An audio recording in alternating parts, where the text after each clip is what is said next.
Assalamualaikum warahmatullahi wabarakatuh. Jumpa lagi bersama saya. Di video kali ini saya akan membahas updatean terbaru dari aplikasi YO WhatsApp versi 9.86. Ini dia script updateannya. Aplikasi YO WhatsApp versi 9.86 update di tanggal 11 bulan 9 2023. Dan di updatean kali ini semuanya adalah perbaikan.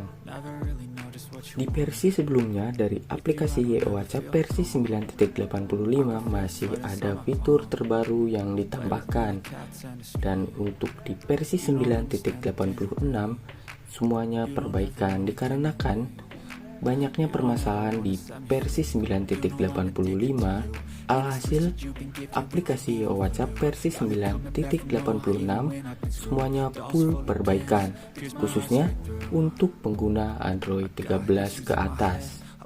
Saya tidak akan panjang lebar membahas updatean terbaru dari aplikasi YO WhatsApp versi 9.86, dikarenakan tidak ada fitur terbaru di updatean kali ini.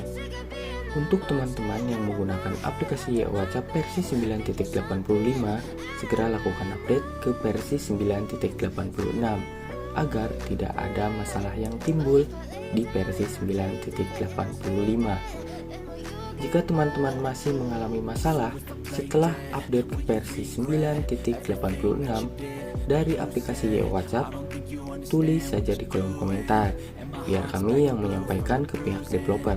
Saya Sunanta Wijaya, sampai jumpa di konten saya selanjutnya. Assalamualaikum warahmatullahi wabarakatuh.